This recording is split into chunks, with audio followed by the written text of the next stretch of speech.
You know what I can live with, Duncan? What can you live with, It's the Paul? beginning of our show. Here it You is. did go, you did go silent for a little bit, and I was I like, he's pressing the go live button. yeah, I didn't it wasn't as sneaky this time. Here it is. It is 9:30 a.m. Central Time here in the United States. Mm-hmm. In England, or the UK specifically, where Yep. you hail from, it Yes. is a 3:30 p.m. kind of situation. Mm-hmm. And so that means, Duncan, it's time for a finale. I And know. I don't know if I've ever been quite as happy to be wrapping up a season of any show that we've ever talked about. I don't. um, I think we maybe gave this TV show too much credit in the last episode. Yeah. Yeah. Well, and I think that's true of like the entire season.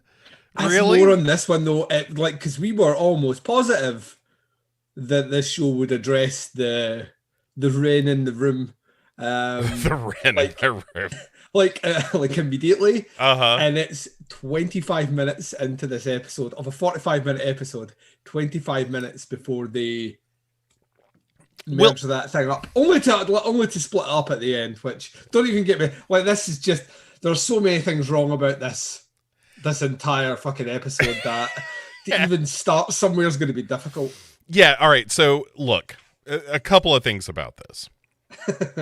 One, they do a Return of the King with the reveals where there's like, oh, okay, so now everybody knows. Oh, apparently that's not the case. Okay, now Yeah, everybody knows. yeah, What? Nobody knows still? Okay, now yeah, definitely everybody knows. yeah. It's tremendously dumb. Um, Yes, yes, but it is. most importantly, Duncan, here we Yes, are. We're live. mm-hmm. We're together. It feels good. Does feel good. Feels good. Um, I'm excited that we're wrapping this up, mostly because in 2 weeks' time we'll be doing another Duran Duran episode. And Thank that makes God. yeah, right. We get like this is our reprieve. It's like we're like going on leave for good behavior or Hmm. something. And I don't know how good our behavior has been in fairness, but I'm glad that it's good enough that we can, all get on with our lives. Yeah. Uh It's like that lost line in the lyrics to "Ironic" by Alanis Morissette, where it's like conjugal visit while you're on death row. Um, so you're like, all right, because yeah. that's about as ironic as the lyrics in that song. Because FYI, Alanis Morissette doesn't understand irony. Um, I don't know that we need to relitigate the song "Ironic." You're not wrong. I think we do in 2021, Bo. Fair enough. I Let's think there's a generation of people let's. that think they know irony from a song that came out in what 96. All right. Well, let's call the music judges together. uh, the evidence before the court is incontrovertible. There's no need for the jury to retire. Yeah. Yeah, a black fly in your Chardonnay is not ironic. Sorry, Alanis Morissette. Guilty. Book 'em, Daniel. Yeah, like that song should just be called "Bummer." You Yeah. know?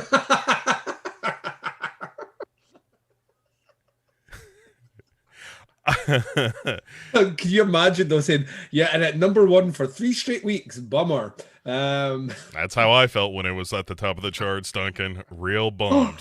oh, you shut your mouth. That's a great album. I love Alanis Morissette. I'm saying "Ironic" is not a great Alanis Morissette song. It's the worst song on the album. Yeah. And like if you want a banger of an Alanis Morissette song, check Mhm. out "Uninvited."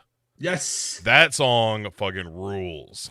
Paul That's a knows what's happening. yeah, that's a great Alanis Morissette song. I think off the City of Angels soundtrack Yeah. is where that came from, but Hmm.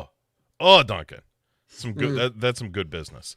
Um what are we talking about? Oh yeah, Slasher. I have no idea So anything other than the fact that we have to conclude this. Why are we stretching this out? Let's put this fucking thing. Oh, that's right. There's a segment you first, know, don't we? first things fucking first, Duncan. It's time to look at what we've been watching, good and bad. One of each is what we Yep. do on the show. I know you haven't watched this program, but that's what we do. I've heard. And so let's dig into it. What have you been watching, good or bad, that we want to chat about? So nothing in terms of a new release. So both of them being older titles. The first one that I'll talk about in the bad camp is one that we actually spoke about together on this is a cross promote Oh on well. the most recent episode of Opera Omnia, which we're currently looking at the body of work, the filmography, if you will, of the phenomenal David Fincher, Mm-hmm. and we got to his what I'm fairly confident to say is his worst movie. And it has sat with me since watching it and since recording the episode. And whilst we're kind of punchy with it, and rightly so, I've actually, the more time I've had to think about it, the more I actually dislike it even more now. Like, I think the closest we came to kind of summing it up was a point that you made, which was that this feels like the sort of movie that dumb people think are clever. Okay, go on. What did I say that about? That sounds something smart, I'd say. Yeah, it was specifically about the very end of the movie with the return of a particular hummingbird. Oh, right. Yeah. Okay, I know Which where we're holds, going now. yeah, which holds no bearing over the character who dies essentially. It holds no bearing to this Yeah. at all. It's a story that doesn't even marry up, but it's one of those parting shots that, like, I imagine if you don't critically look at movies, you're like, oh, I see what you did there. But I don't think they do see what they did there, because if they did see what they did there, they'd be like, huh, that makes sense. That makes sense at all. And I actually think there's a lot more of them in the movie. Just in general, of bits that I think it thinks is being kind of cutesy and smart with that aren't actually under scrutiny. So Yeah. So, did you say The Curious Case of Benjamin Button? Did I miss the point where? so yeah, that's the. I was kind of hoping that you were going to correct me on that, because I realised I'd spoken about 2 minutes and then hadn't mentioned the name. Yeah. So yeah, it's The Curious Case of Benjamin Button. It's Fincher's movie that he did in 2008, within a year of releasing his what we've called his masterpiece Zodiac, and it's the only one you could argue in the Fincher catalogue of movies, out with Mank, which I've still to see, so I don't know how that's going to go. That's going to be a very fun conversation. I don't think it's one of Fincher's best, but it's certainly a fascinating fucking movie. Yeah, I mean, in terms of, I don't know tonally what that one's like, but this is his most cutesy, kind of honest movie, honest to like trying to appeal to a wide audience that aren't like there to see the Fincher touch of death and destruction, done in that really sharp, cynical way. This one's not like that at all. However, he did manage to craft a movie that it contains scenes of pure horror. They're absolutely fucking terrifying, and characters that I despise. So, yeah, I don't know. We laid out the reasons why he made the movie, but I will tell you right now, if you do not watch one movie this week, make it The Curious Case of Benjamin Button. Yeah, people are staying away in droves. Yeah. I mean, again, we have a whole show where we talk about this, but this is a movie that I've been thinking about as well, because especially after watching The Social Network, where it's like, oh, this is kind of Fincher back to form, and I've got my little issues with it here and there. Yeah. But it's just like, it just doesn't feel as twee, and I know that's a word that I think you used in describing Benjamin Button, but that's how I felt too. I was like, I just don't want David Fincher just doesn't do well when he's trying to like make my heart sing, Like I don't need David Fincher to be the guy that's like, it's the Forrest Gumpification of David Fincher, as we talked about it. Like I don't need, nor do I want that. I want David Fincher to do his grim shit, and I want to enjoy said grim shit, and that's how I want it to go. But the only way the movie works in Fincher's world is if Benjamin Button has that kind of anti-Midas touch, that every life he interacts with turns to misery. You know what I mean? Then it's a bit more Fincher-esque, I think. Or just one or two, you know? Like, even if it'd just been a couple of characters had been like, this is just a person who lived this tragic life, and you kind of get a little bit more of a panorama of life's experiences, if you will. You know what I mean? Like, hey, well, this person just ended up, like, he tried his best, but he still got hit by a fucking truck, and what are you going to do? Like, I mean, in a real clever world, Benjamin Button is revealed to be John Doe in Seven. Benjamin Button's got the upper hand. Like he's seen how people die, and he's heard all these stories about how ugly people's lives are, full of sin, and decides to set upon a path of, when he reached that right age, and of course he doesn't care if he gets shot because he's already lived 50, 60 years on the planet by the time he's species age in that movie, that, he can afford to die because he's had enough of aging backwards in society. I think that's maybe what we could have done with it. Yeah, it's not a good movie. It's my bad. I haven't seen anything worse than it in the last 2 weeks. And very much like we're both saying, it's kind of just hung around in the back of my thoughts for no other reason than to annoy me.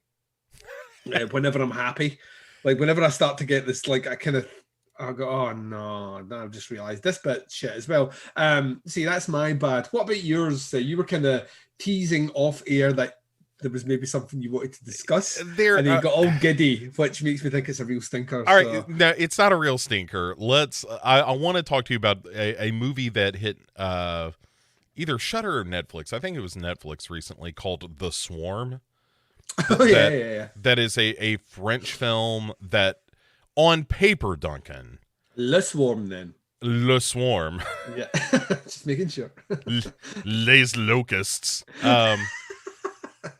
This feels like such a slam dunk movie for me, where it's like, oh, this is about, all right, so the setup is there's a woman out in the French countryside. Her husband has died. She has turned to raising locusts as a method of forging a living for herself, and she's selling it for like the protein, like you can grind it up in meal for animals, and as well as just eat it yourself and whatnot. Just good old fashioned eating bugs, right? Tasty. Look, I got nothing against it. I've had a chocolate covered grasshopper or two, and it's totally fine. Yeah, right. It's totally fine.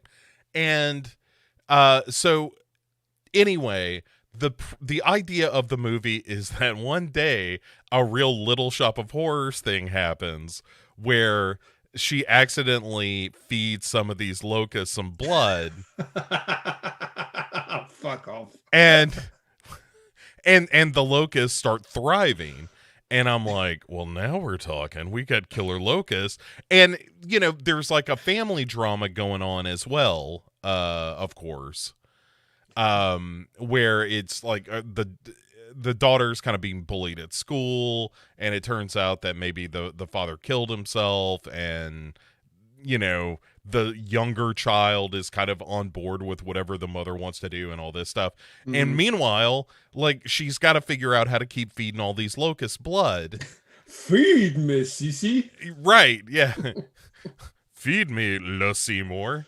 I think it's the French version of that. Perhaps not. But anyway, so again, Duncan, as I've described this is almost the perfect Bo movie. Yes. Where you have a bunch of killer insects.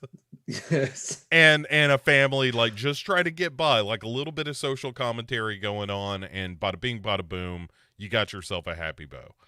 Yep. Unfortunately, it doesn't do either of the things that it's trying to do particularly well, because it never becomes like schlocky and fun on the locust eating people on that tip, even though that does happen. The best part is when she feeds him a dog. That's my favorite part. No, not a cow. Yeah, just, Le chien. Don't feed him Le chien. Yeah, mange le chien, she says. And manger, I guess it would be manger. Manger le chien, she says, and tosses him into the bucket o locust that she's got set up. Yeah, it just, like, it doesn't do that very well. And then the family drama stuff never totally gels either. So it just ends up being this movie that's, like, the whole sensation when watching the movie is close but no cigar. You know? That I wanted more people to get et by grasshoppers or locusts, and that didn't happen nearly enough. And not in the gruesome way that I needed it to. And also, like I said, the family drama stuff I just didn't think ever really came together. And at a certain point, it just, like, none of it, it just doesn't feel like any of it mattered. Yeah. You know? And that's a real bummer. So, Duncan. As the French would say, merde. Merde, zut alors. Le cinéma est poupe is what they would say. Oh, no. un film de poupe. But yeah, so that's my bad. It's one of those that I wish was better because I want a movie like that to be good. Like the idea, in fact, so my girlfriend gives me shit every now and again, rightly so, for watching rubbish, for watching terrible horror movies. Yes, yeah, I give you shit. You give me shit. A lot of done it for years. A lot of special people in my life are doing this. Yeah, it's an intervention, Bob. Yeah, I got to keep you two apart. I'm just not unionized yet. Wait till that happens. You're fucked.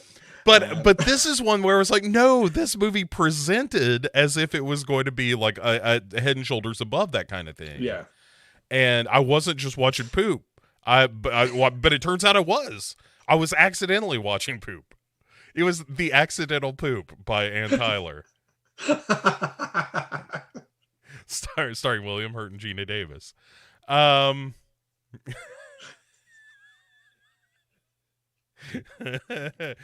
Robert. Way to join us right in time for a delicious accidental tourist reference. Yeah, the accidental poop. The accidental, l'accidental. It's like, did I just follow through? I did.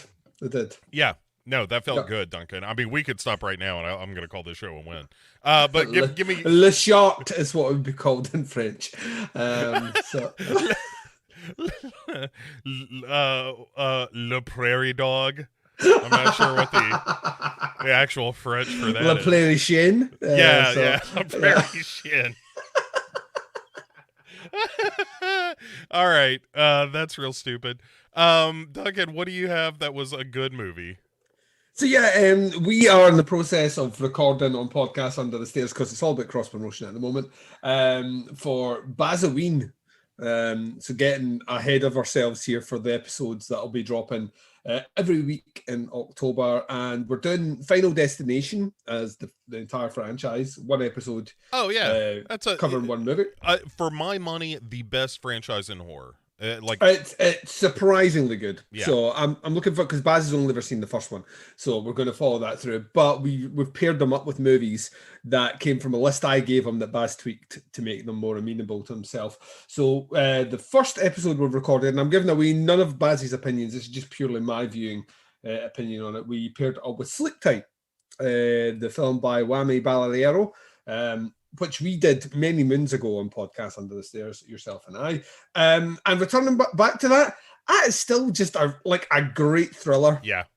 Just like a really, really, really clever, really well constructed, really well executed thriller by a guy who 2 movies before that made Wreck. So, you know what I mean? Which was all fast paced and jarring, and we didn't have time for dialogue really. It was just like move, move, move. And then we get this movie, which is set once again in an apartment block, but it's about an hour and 40, takes its time, really defines its characters well, and it's just got like a nasty mean streak right at its core, which it never lets up right to the very end. So I'd like that coming back to that. I knew I liked the movie, but I watched it yesterday, and when it finished, I was like, that's a fucking great movie. He's a really good director. Whammy Balaguero. He's really, really, really, really, really good at what he does. And I think that's a masterclass in that, because he deals that kind of shock drop horror stuff really, really well, and then can go a bit slower and craft something out with great characters. So yeah, it was my good of the week. If you've not seen Sleep Tight, you should be watching it anyway, because we're going to be discussing it with Baz. And yes, part of me did pick it because it is a story about a sex pest, and that is just the fodder that Baz can get out of that in a recorded format. Is after recording that episode, is worth every second of it. So I continue to look, I don't support sex pests by any stretch, but I adore the phrase sex pest. Yes. It's one of my favorite things. And I've started to hear more Americans using it. I'm like, good. Keep away from that Ben Laurie nonsense, but sex pest is totally good. I'll tell you, speaking of Halloween prep, Duncan, I did it last year. I'm going to do it again this year, where I do a movie a day, a little short podcast every day about a movie that the listeners can watch that I'm recommending for the Halloween season, and with a couple of new ones mixed in that maybe aren't quite as good. I'm looking at you, Haunting of Bly Manor, which I watched last year, and I was like, oh, that was a bummer. I've still to watch it, but it took me years to watch The Haunting of Hill House. So Haunting of Hill House is amazing. I really enjoyed it. So. Yeah, it's Haunting of Hill House is a terrific movie, or limited series or whatever. Bly Manor feels like, Flanagan did not write it. I think he directed maybe an episode, maybe wrote an episode, but he was more of an executive producer kind of deal on that project, and it shows. It's just not, it doesn't hang together the way that Hill House does. It's got some fine moments in it, but it's not Hill House, Yeah. But I can't wait for Midnight Mass. But anyway, so point being, I've started to assemble that list of 31 movies, and I'm getting excited. Like, I know we're still a ways away from the beginning of October. We've still got about 6 weeks of this nonsense ahead of us, but I'm starting to put that list together. It's got me really excited. Like, I'm getting the Halloween spirit is starting to flow through me, Duncan. And when that happens, I got to change my pants. Oh dear. I'll tell you. All right, so here's a movie that I want to talk about. Okay, let me. I'm gonna cheat a little bit. Here are two movies. One that is really good that I just want to recommend, which is another Shudder find. I think it was Alan and Naomi who recommended this to me. A movie called Homewrecker on Shudder. Oh, Homewrecker's great. I saw it last year. Yeah. That's Grimded with a central performance that I fucking love. She's nuts. Yeah. Yeah, both, like, Alex Esso is great as well, and I mean that's a given, right? Yeah, it's Alex Esso, and let me see if I can. Crazy woman who needs to be in everything. She's fucking great. Precious Chong. Yeah, Precious Chong could easily play if they wanted to do, and I don't know why they would want to do it. If they wanted to do like a low rent kind of comedy version of the Eileen Wuornos story, she could play that. Yeah, for sure. I don't know why you would do that, like Monster the why musical. You would do that either. Here I am on the Florida highway. I got this revolver and Christina Ricci. She's returning? Yeah, she's coming back. Well, she has to come back for that role. Yeah. But yeah, what I like most about that movie, I love it when a movie can do the acrobatics of being one thing for the entire movie, and then you get a little bit of information at the end of that movie, where it totally recontextualizes it all, and you're like, oh, this isn't a movie about her just being crazy. This is ultimately a movie about how relationships can pit women against one another 100% in these really negative ways, and it's so good, you know, that just the behavior of this stupid guy led to this. I mean, granted, you're right, Precious Chong is kooky in the movie. not to not to get technical, Duncan, but she's a little, um, but yeah, I thought it was great. But I kind of want to talk real quick if you haven't seen it. More. I want to talk about more if you have. But have you seen Blood Red Sky, the Netflix vampire on a plane movie? No, I haven't. So I've seen it advertised, but Yeah. like everything at the moment, I'm about like 7-8 months behind everything. So it is on. Interestingly enough, I too am curating a list of 31 of horror, which I always do on movies that have come out in that year that I've not seen. Mm-hmm. So it is on that list. Unless you're about to tell me that it's not worth my time, then it'll be subbed for something else. I wouldn't go that far as to say that it's not worth your time. I would go so far as to say that I wish it had been better. You know, like the very loose premise that's been put forward from the trailer intrigued me because I thought that was a really cool idea. For sure. Yeah. I like the premise a whole lot. I like the setup a whole lot. But some of the execution, I don't think that, like, there's this is one of those like painful like reviews where I think about half of the movie is really good, and I think the other half is kind of disappointing because it fails to live up to the promise of both the premise and some of the elements in the movie. And it gets to a place where I'm like, okay, this is kind of where the movie should have been going.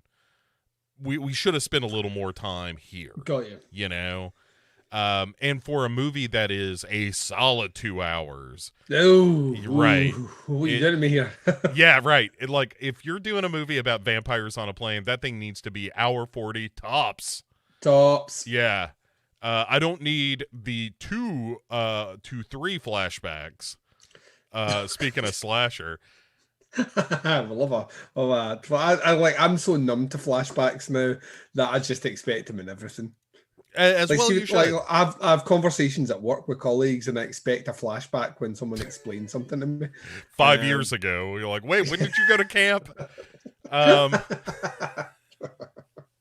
So, anywho, Duncan. The point being, I think Blood Red Sky is interesting. By the end of it, though, I was just like, this was almost the movie I wanted it to be. Yeah. You know, like I like the setup of it a lot. I like the, like, you know, there's this kid, and on the, like, the mother has a kid, and the mother, of course, like, they do this reveal of like, surprise, she was bitten by a vampire. It's like, no fucking shit. The movie's called Blood Red Sky. I know what I'm getting into here. You don't have to tease this too long. Like, it's a solid like 30-40 minutes in the movie before you're like, oh, she got bit by a vampire? You don't say. And the fact that she's drinking blood and injecting herself with shit, that never tipped me off. But, and so that's kind of the bummer portion of it.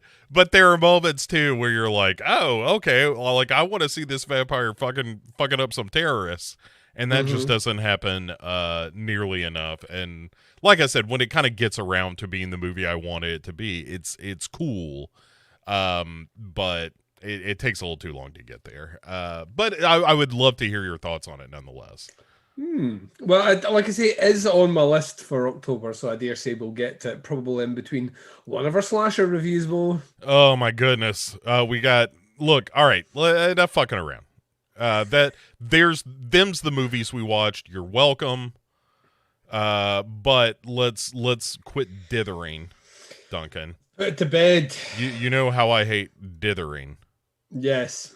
And let's get to this final episode of Slasher.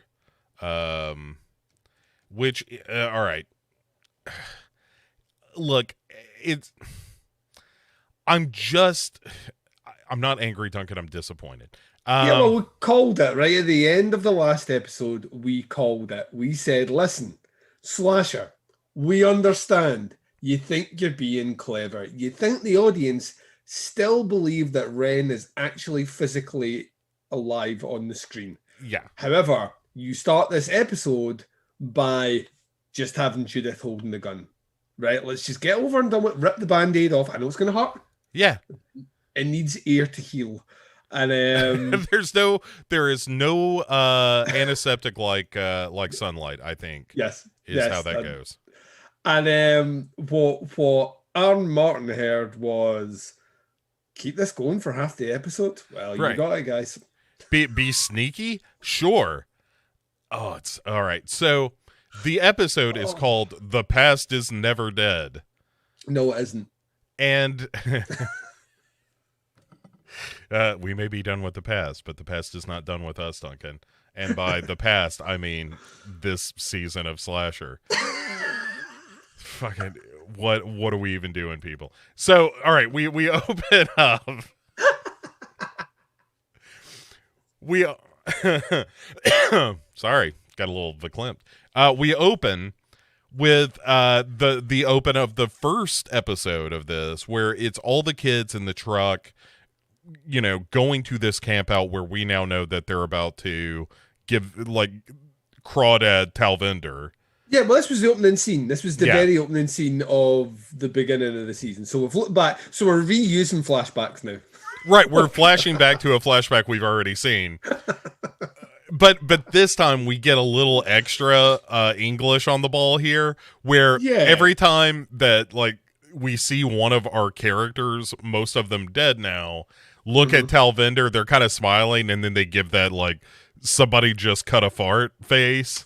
Yeah, they're also not. They're clever. Like when we first saw that scene, it looked like they were all getting rickety wrecked. This time we're seeing that none of them are actually drinking. They're all doing the cheers, throw the shot behind their head. So none of them are actually drinking at all. It's just Talvinder. Yeah, and that's the old Dean Martin trick. That's Frank Sinatra is who would do that at parties. You would always see him with a drink in his hand, but he would constantly dump his drinks into the plants so that he never got too drunk while he was, going around and schmoozing. So they're doing the old Sinatra to Talvinder. And the old Sinatra. That's life, Talvinder says. Not anymore. But yeah, so we go to them kind of all around the campfire, cutting up and acting a good time. Everybody is putting on an Oscar caliber performance for Talvinder's behalf. Woo! Let's go streaking, running through the quad. And then Susan comes out and is like, "Hey, everybody! I found a swimming hole." Once again, this is the first 5 minutes of episode 1. Mm-hmm. And they're like, "Oh, let's go to the swimming hole." And then we watch them. And once again, we get that extra scene of them all kind of like, she's walking ahead and they're all like, doing the face again. We travel out to our survivor council. Yeah. This is where one of them gets voted off the island. Yeah. So we get to there and we get her kind of, wait 1 second, this is really creepy, guys. And then they tell her, this is the trial of Talvinder. And this time we get the bit that we didn't see. Yeah, in episode 1. So we've reused all this to essentially give us a minute of extra footage. We needed it's sneaky. We needed that Superman floating head council here. Guilty. Talvinder is guilty. We sentence you to a pair of glass and shot off into space. Yeah, sentence her to the Phantom Zone. Talvinder could play. What was the name of that character? What was the female one at the 3? Ursa, I think. Yeah, she could play her in a remake. I'm just saying that's how much I hate her. Didn't they do a remake? Or in Man of Steel, wasn't there an Ursa in that one? I don't know. I only watched that movie, and I do not know. I've watched the whole of that movie, and I cannot remember anything except Kevin Costner was his dad. Yeah, I watched a grand total of about 8 minutes of that movie. And I was like, "Oh, this is not for me. I don't like anything I'm seeing here." As soon as Russell Crowe as Jor-El starts hopping on dragons and flying around and stuff, I was like, "Oh, I don't care about any of this." I am Jor-El Maximus Decimus Meridian. Yeah. Joaquin Phoenix is giving him the thumbs down in the corner. Yeah, it's like ruler of a dead planet. That was father of a son about to be sent to Earth. I mean, I will have my vengeance in this life or the next. I was Joaquin Phoenix watching that movie where it's just like, nope. You can take all of this and just keep it. So like Talvinder like gets like they go round basically accusing her of the things. This is a trial, so they're giving her the accusations. And once again, I don't know if this show is. I still don't know. This is good. I have like a good 6, 7 like questions that this show will never answer. Right at the end of this, that I want to get to, that we need to get to. All right, because they just want to vent them out and then put them to bed. But like, I still get the feeling on some level, like the show is still trying to say, Talvinder was an innocent. Like, maybe not fully innocent, but she was an innocent by the first thing, it's Ali says, you fucked my boyfriend. And they're like, oh yeah, when she's like, well, listen, he fucked me. So like, if you're going to blame anyone, blame him. And which isn't totally wrong, but also, hey, look, fuck. Right, it takes two to tango, and or do it doggy style, And plus, we saw that scene, like right at the beginning. She was doing the flirty flirt with him, like from the start. Once again, he reciprocated the flirty flirt, so he's just as fucking bad. But it takes two, and they've been doing it behind her back for what is the whole summer season. So there's that bit, and so she flings it back. And then Susan, obviously, like Susan steps up. So Susan does her thing, where Susan's just like, I never fucking liked you at all. And I was like, right, let's hear our counter to Susan. No counter to Susan. Nope. I'm like, okay. So then we go to Dawn. And then Dawn's like, well, I wish I'd been more like Susan. Because I didn't see that. And, and we would never have been friends out with this summer and all the rest. So she goes through it all. Once again, no counter to Dawn. Nope. And then she's like, and what about you, Noah? And then we flip back to like Noah attempting to rape her against the car, which we've all said is not cool. Right. Oh, also in the mix of this is when they do cut to Peter, Peter's like, honestly, I should be the one on trial. Talvinder's right here. Well, once again, like, this was the other thing that I thought is like, as soon as he said that, I was like, don't you dare try and redeem this character. Like, not now. This is a husk of a character for this entire fucking show. Yeah. Don't try and redeem him. Now, which they try and do, Bo, at the end. Fuck this. But I got my surviving characters that I wanted, so I'm not complaining. I got my survivors. Yeah. That's all I wanted from this show. It gave me that. So I'll be, but anyway, like, so they're like, we fast forward past because Talvinder says that she's going to retort. We don't get her retort there. Instead, what we get is the scene of Noah almost raping her. Her running off, and then we actually find out what happened to her. So she, like, because we'd wondered what had led to her being all bloodied up. It turns out all that happened was she fell down a hill. She took a little bit of a tumble. And I'm like, so why are we burying her? Like, because Peter says that he can't feel a pulse. Right? Peter says that shittiest doctor on the planet, apparently, because she's alive as hell. Well, yeah. Once again, is he Professor Plum from Clue, like pretending Mr. Body's dead so he can get a shot at him later? It doesn't make any sense. So like they carry her off, and this is like she bumped her head, so I don't know why she looked like she'd been on the Event Horizon at least this fucking show. But then we work our way around back to that scene of her screaming. Ali's the one that hits her with a brick, but Ali didn't kill her. So, Bo, we've been working under false assumptions. Yep. Bad us. And also, this does make sense because at every point here, one of them has said specifically they were the reason why Talvinder was dead. Yep.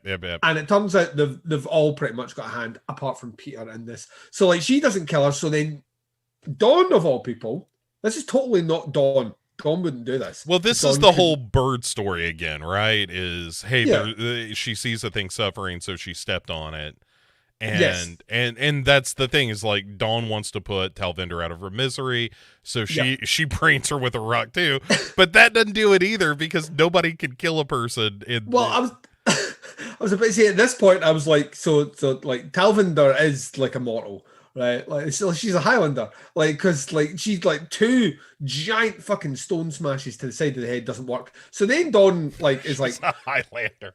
she's a Highlander, like she cannot dull. I could just like, had they just chopped her head off, we would be fine. They would all went through the quickening, they would all got our knowledge, and then we would have moved on. Yeah, but instead, there can be only one. Well, instead, what we get is she's like, it's like the worst tag team ever. She's like, I tag in Noah. Mm-hmm. Noah goes across. Noah takes a swipe at her. It's that scene from Airplane where they're trying to calm the passenger down, and people have like brass knuckles and nunchucks and stuff. It's like so they all had a shot at trying to like kill Talbot. Once again, Peter didn't. Yeah. Well, Peter's responsibility was being like, I think she's dead. Oh wait, and she's not dead at all. Yeah. A little bit of real-time fact-checking. This is why we do the show live, Duncan. Go for it. Ursa was not the name of the evil villainess in Man of Steel. It was, in fact, Feora in Man of Steel, and the part was originally offered to Gal Gadot, but was declined because she was pregnant. So thanks, Robert, for keeping us on the straight and narrow. Now back to our regularly scheduled stupid programming. Thank you. Yeah, things are about to get a lot more dumb. So thanks for fact checking us. So like, and then credits. Yes, credits. So once again, I'm like, right. So now I know that they all had a hand in killing Talvinder. But guess what, Bo? My assumption all the way through this has been they all had a hand in killing Talvinder. So this has been for nothing. Well, and I don't know that we need it because they all still covered it up. Like they're all guilty already. Even if they're all dead. Yeah, like, right. Yeah, but better point. They're all dead at this point, so who gives a shit? I don't care. I couldn't care less. And then, like, we're into the show proper, which, like I said before, we need to address the Wren in the room here, and that like it just gets so fucking wrong. Yeah, because we cut back. Like this is right after Judith, aka Wren, has shot Mark Stroganoff. Yeah, in the fucking head, blew the back of his head off, and Judith then chases Wren back to the house. Yeah, because Wren's like, I'm gonna kill everybody, and Judith is like, no. How about Kira? Kira's cool, right? She's like, so Kira's not one of them. Like we can let her go. And he's like, well, I don't know. I mean, that's literally what he's like. He's like, can we? Yeah, I mean, you know how I like killing people, Judith, and Kira's there, and but she actually says, leave Kira alone, and the rest are all yours. Yes. And so Wren then hands over the gun to Judith, which makes no sense, but does make sense because he's not alive. He's not there. Right. So so Judith goes back in.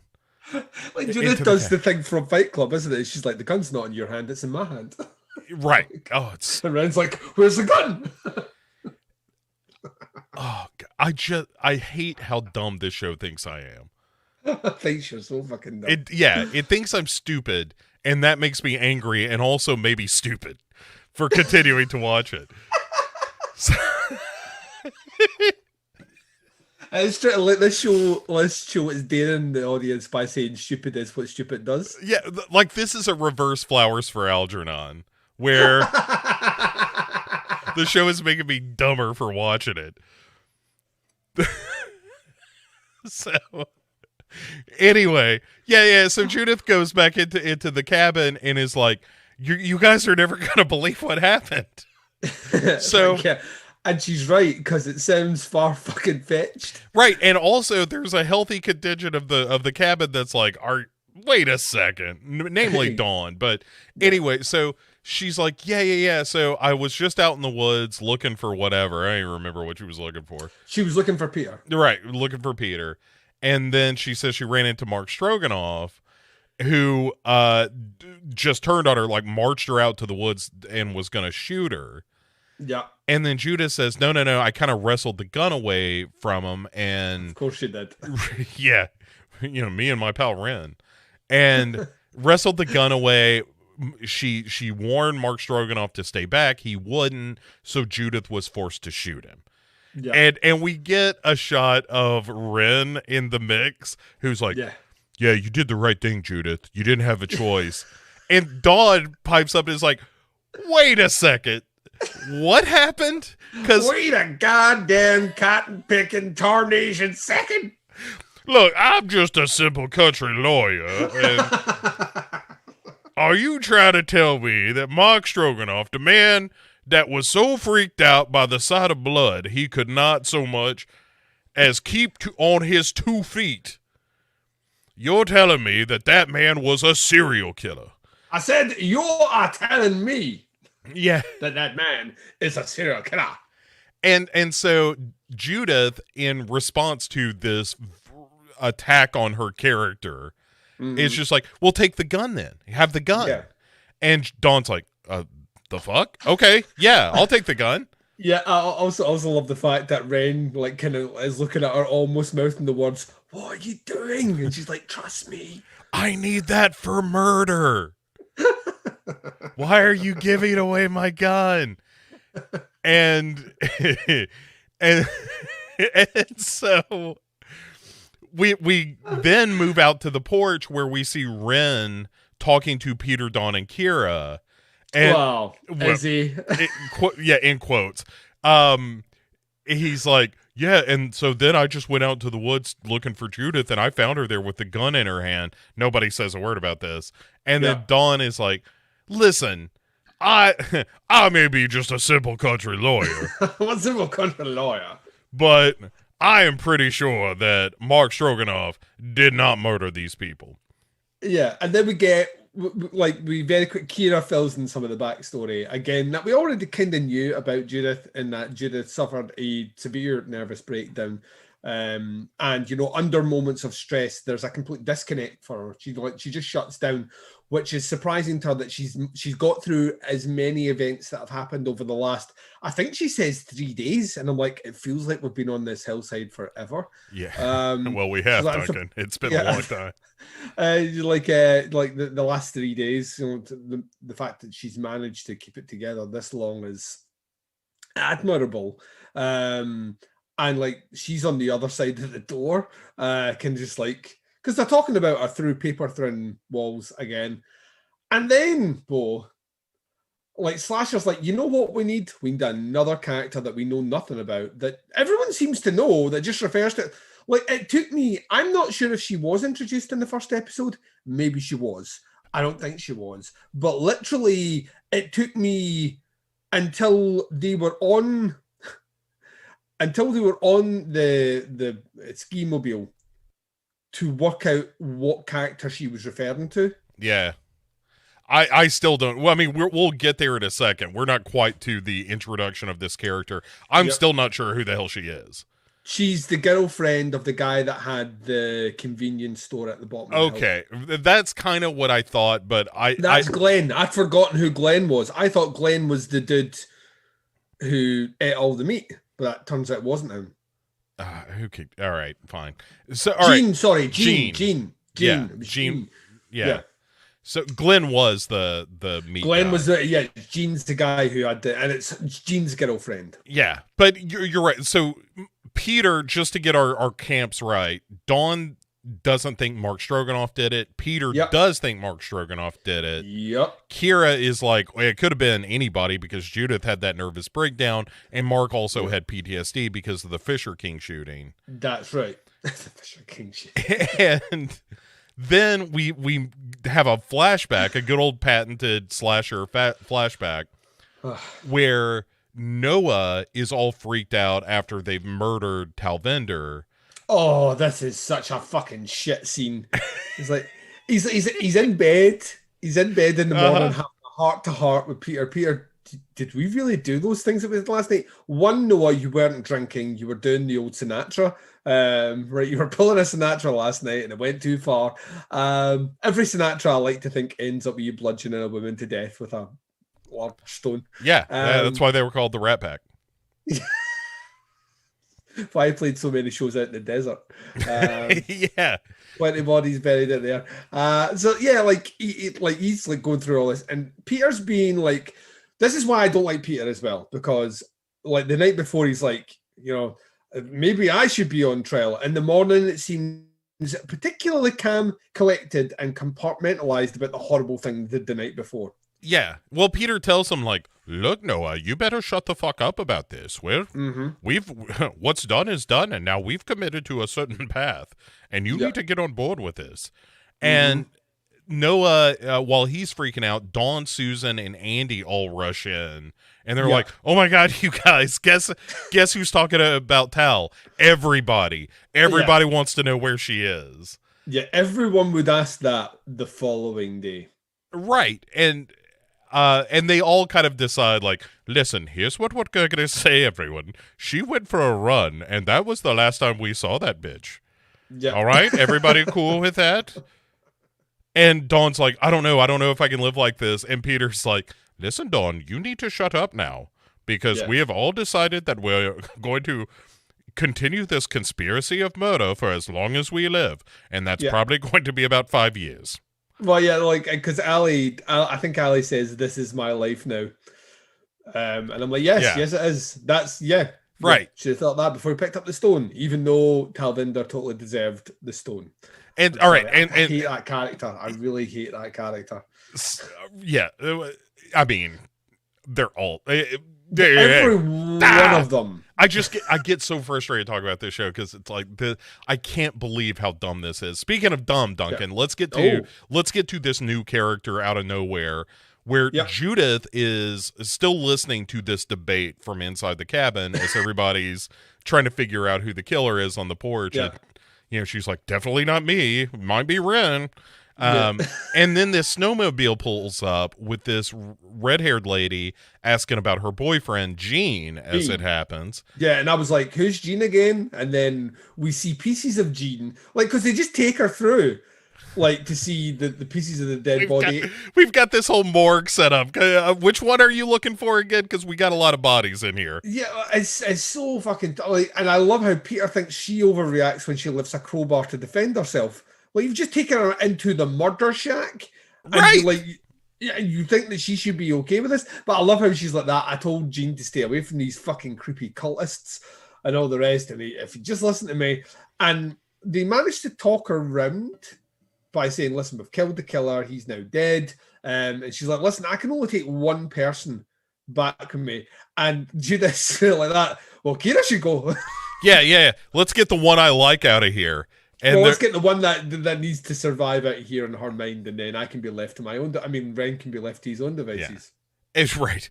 And Kira, rightfully, is like, no. Dawn's actually injured because of stepping into that bear trap or whatever. So we actually, she needs to go down, and she can get help, both for her ankle or her leg, and can also get some help sent up here.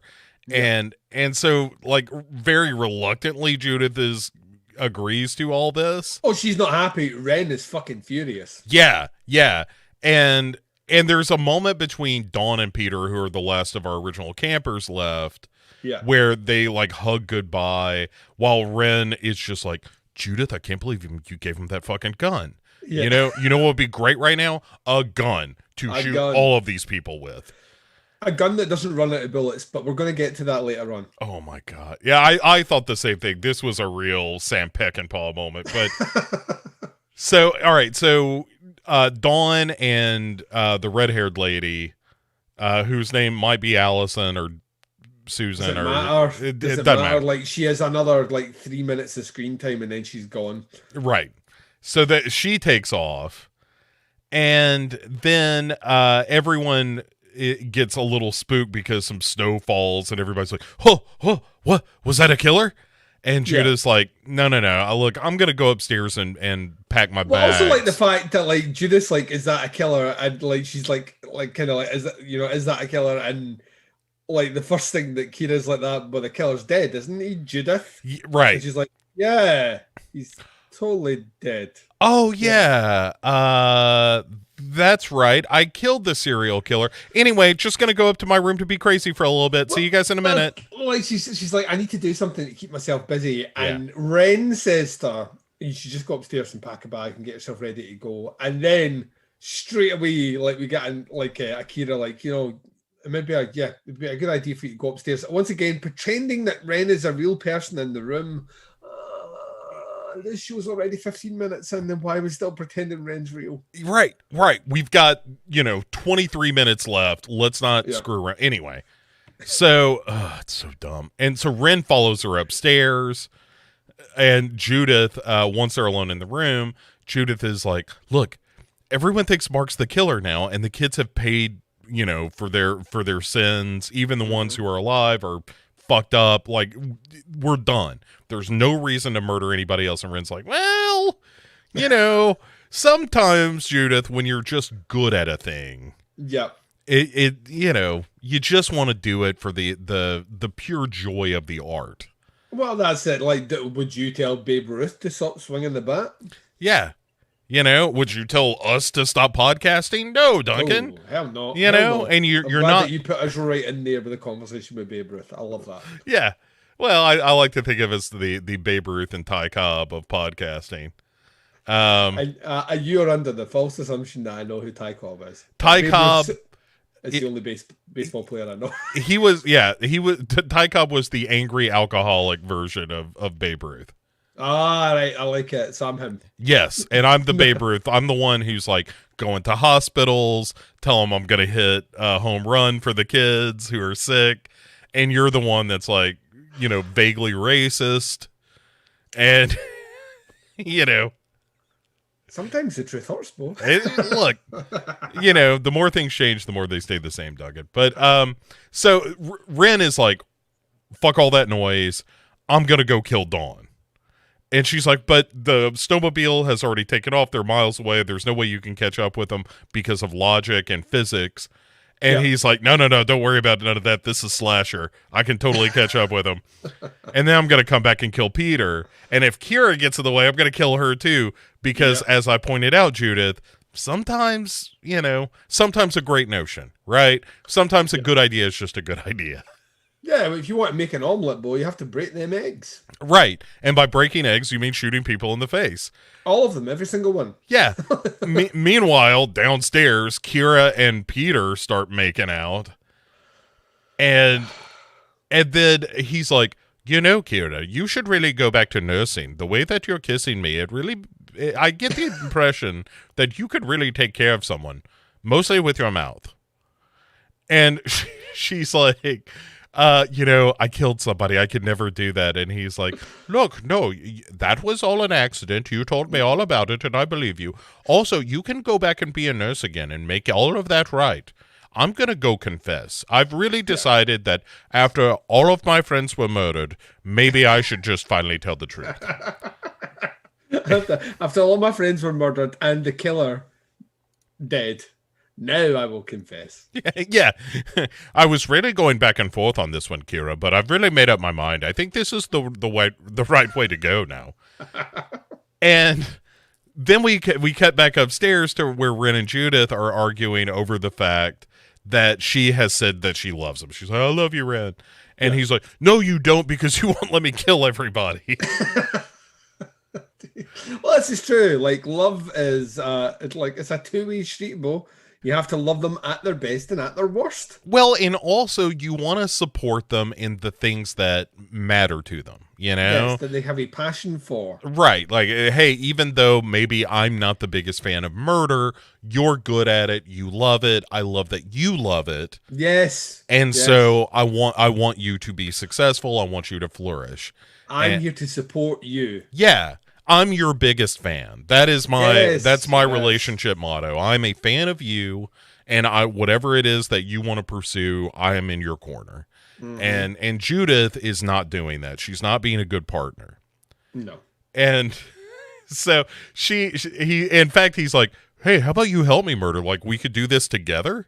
and it could be like a real relationship building thing. Like it's almost like they went to a little bit of group therapy or a little couples therapy, and their therapist was like, "Have you thought about murdering together? Is that something that you've considered?" Yeah, we could try that. Yeah, we'll try that. Yeah, we'll try that. Yeah. And so anyway, Judith is like, no, it's too late. Dawn's gone. And then Wren, in quotes, starts busting up the room. Oh, Wren loses it. He's an angry guy. He just wants one thing in this world, and that is to kill everyone. And Judith is just being a stick in the mud. Yeah, why won't you let me kill people? God, come on, room, Mom. Judith, because we still don't know that you're my mum yet, but we were right on that as well, Bo. We called this after episode 1. Yeah. I don't want to sit here and be smug, but we called this all the way right through. We are fucking awesome. We really did. I think it was episode 2 where we actually halfway through episode 2 we both called it. Which I'm going to take that. That's 1.5 episodes into an 8-episode season, and we deconstructed the entire plot. Yeah. Yes. We knew literally everything that was going to happen with the killer, and so we got it 100% right. Which is even down to who survives. Yeah, we did. Like we allowed for a Peter, but he didn't. Anyway, we'll get to all that. We actually said on the last episode that if Peter did die, it would be in an act of like selflessness to save a character, most likely Kira. And by the way, yeah, we're right. We were spot on, man. Fucking awesome. And this is the first time we get the first of the Return of the King endings, where we see, as Wren is busting up the room, all of a sudden just Judith is there. Yes. And you're like, okay, well now we've done the full reveal.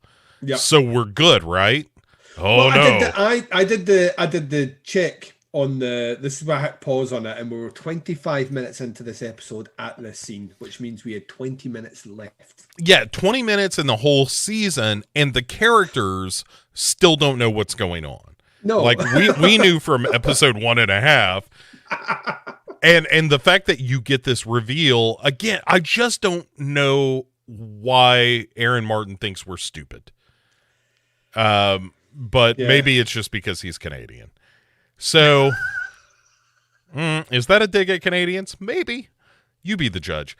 And dig against the country of Canada. Of Canada. Oh, Canada. Your horror writers are so dumb. And so then Kira and Peter come upstairs to check on her and bust open the door to find her just on the floor, all bloody. Yeah. And they are like, holy shit, she seems to really have a screw loose. Really got some nonsense bouncing around up in that noggin, Kira. We should put her to bed. Kira very quickly goes, this is what happens. She hurts herself when, there's a disconnect. When she goes through one of her intense phases, she physically will hurt herself. Yeah. So this is what's happened to her. So she plays it off as being a slightly more innocent thing. So they put her to bed.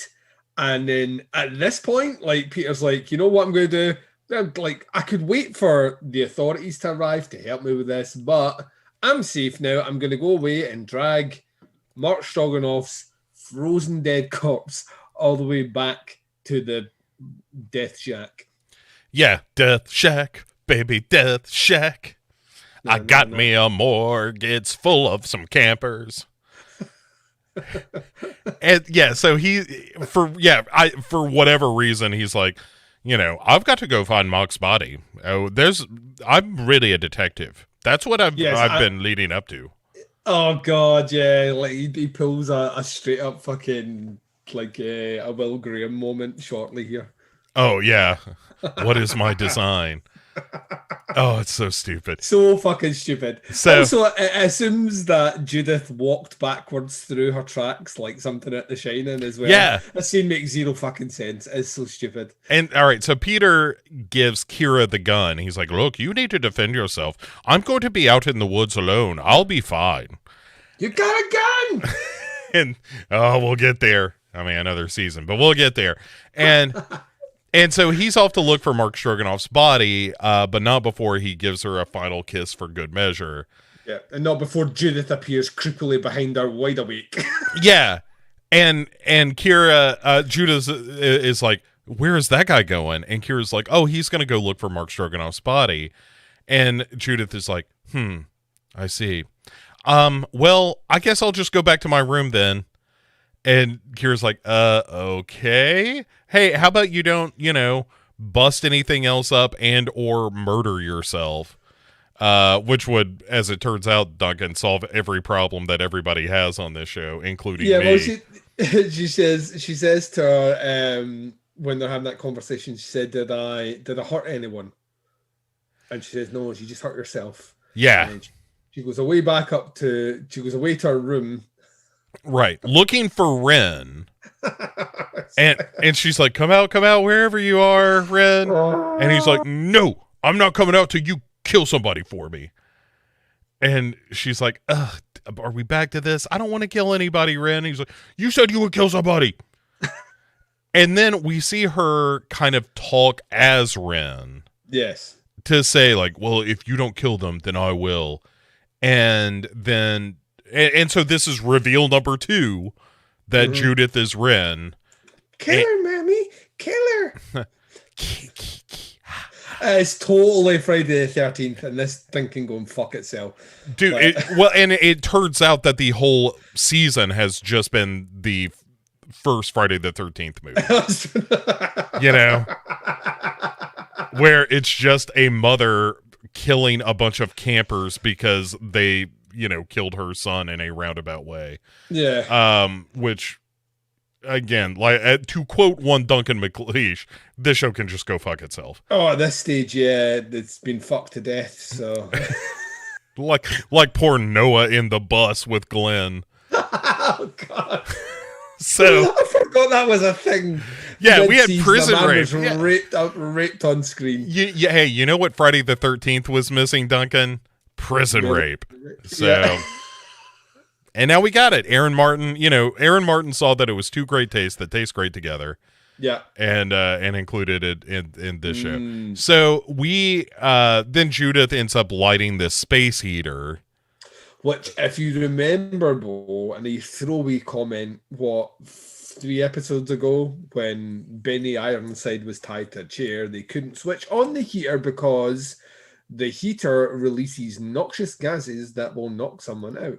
I totally had forgotten that his name was Benny Ironsides, and I feel bad about that now. That's why I was struggling earlier on when she'd said Gene. And I thought that was Glenn, and I was like, that was his name. But what was the other guy's name? Benny Ironside is how he's known to me from now on. Yeah. So like there's a callback to a throwaway fact that seems like it was a lifetime ago as well. Mm-hmm. Well, yeah. So Dawn, she sees like Wren leave his counselor room, and Dawn ends up planting Talvinder's necklace in Owen's stuff. Yeah, while she walks past the creepy hand drawings of Talvinder's face. Right, yeah, like that's the thing. They kind of... He was on his way to being locked up without the fucking necklace, right? Right. Well, like... He's suspect numero uno, right? Yeah. It's a crazy family from jump. But you're right.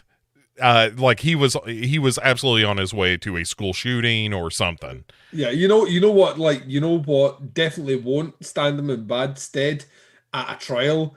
The fact that he starts like quoting Revelations as he's been taken to the car. Dude. Yeah, like this is some real slasher season 1 mess with all this. But once again, we undo the thing here as well when we get to this scene. About one of our theories was that maybe the camp counselors that are in this group had never physically seen Owen because he's a maintenance guy and whatnot. And we tried to play that off in an earlier episode where he was hitting on Talvinder. He clearly looks at them and gives them a death curse. As he's going at the back of the car. Yeah. I mean, doesn't get much more than that. The intense fucking stare. It's the screen grab artwork that you've got for the show art this week. Is their reaction as they're being shouted at about like hell's fire coming to stab at thee. Yeah. Oh, it's a real like con moment. I will chase you kids around perdition's flame. From hell's heart, I stab at thee. Yeah, you're right. He's quoting Revelations. He's cursing them. It's a death curse on this camp. Camp Talvinda's got a blood curse, or whatever the name of the camp was. Mini Wahakat or whatever. Who cares? Making up shit. Yeah, the stuff we are making up is like 8 times better than anything we're seeing in the show. So I stand by it. Mini Wahakat.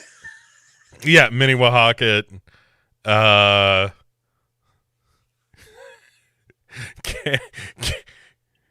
Camp Murder Lake.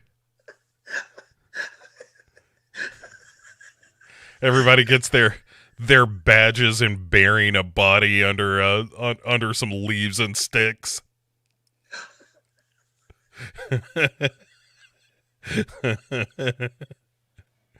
Can't buddy hack it. Anyway, Duncan, wherever the camp is, so Dawn and the Jean's girlfriend run into a river because apparently everything's thawing now that it's the next day, and they're like, oh well, we can't cross this on a snowmobile, so we're gonna have to go around, and I sure hope we have enough gas to do that. Dawn is less pleased with this statement, right? She's like, what do you mean you hope we have enough gas? Yeah. Speaking of gas, Duncan, Kira has now passed out because of this radiator. Nice segue. Thank you. And then Judith gets the gun from her. She's got a gun! And, well, not anymore. Well, I guess if you're Judith, then she has a gun. Yeah. But Kira doesn't have a gun. Anyway, it doesn't matter because she stalks off outside on the porch because now the show is like, okay, it's honestly Judith who's the killer. So yes. we've finally turned the corner where we don't have to do all this Wren bullshit anymore. 15 minutes from the end, we've finally settled on who the killer is. Yeah. And so Peter then finds Mark Stroganoff's body and is like, oh, wow, he looks like Uncle Festa. Look at...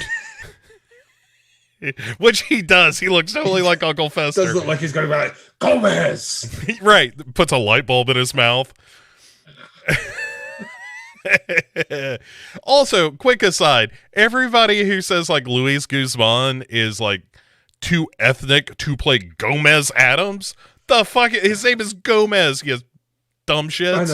I know. It's like, as if Raul Julia was like the whitest man on the planet, honestly. Right. Yeah. I don't know. The world upsets me, but I've just given up. That blew my mind. That's some real internet shit right there. Also, I think that's the perfect pairing with a Catherine Zeta-Jones. Are you kidding? I'm so excited about this. The casting, I think, sounds like great. Genius casting. Yeah. Genius casting for me, so... I'm totally down for it. I think it sounds so good. I don't know how the show's going to be, but the casting, I think, is dead on. Yep. And anyway, so after finding Mark Stroganoff's body, Peter does a real Columbo here. Or a Will Graham, as you said, where he's like, what is... It's a Will Graham, like... this is my design. He looks around, and the first thing he notices is, wait 1 second, Judas said that they struggled together at the same spot, yet there's no footprint at all around here to denote that. Wait 1 second, the angle and trajectory of where the blood's coming out means the bullet came from over there. Let me walk around here. Wait 1 second, there are footprint over here, but they're quite some distance away, and this is not how Judith described it. Oh my God, Judith's the killer. Right. Meanwhile, speaking of Judith, the girls on the snowmobile has somehow doubled back all the way to Judith, who starts shooting as soon as she sees him. She shoots through the woman who arrived with the snowmobile. Yeah. The bullet goes through her and then through Dawn's stomach. Yeah. Liver, kidney, one of the, I don't know, through the side. Yeah. Probably not the liver because she would have bled out. But yeah. Shoots takes another couple of shots. Dawn Oh my ends god, yeah, she wants. This is the thing, right? Dawn climbs off and starts running down into the water to get away from her. Yeah. And like Judith, still dressed as the fucking killer from Urban Legend, is walking forward and then just puts a gun behind her, like she's, I don't know, the fucking Robocop, and fires another 3 into the body here. So 1 + 2 + 2 + 1. I'm doing the math now, right? I'm like, so we'll fire 4 bullets here. Let's say this is a fresh magazine. Let's say this magazine holds 10 bullets at the most. She then like chases down Dawn and puts another 2 in Dawn's. Well, she puts 1 in Dawn's back to put her down, and then another 1 or 2 just for good measure. Yeah, double taps. Janice is the lady's name. Janice. Yeah, to make sure she's dead. And you're right, like just shoots Dawn in the river. And then there's this dramatic scene where Judith takes off her mask. And it was Judith all along, boy. Right, and the camera zooms in as if to say, like, guess what, everyone? It's Judith. And you're like, no fucking shit, it's Judith. Yeah, like, we've known that since episode 2.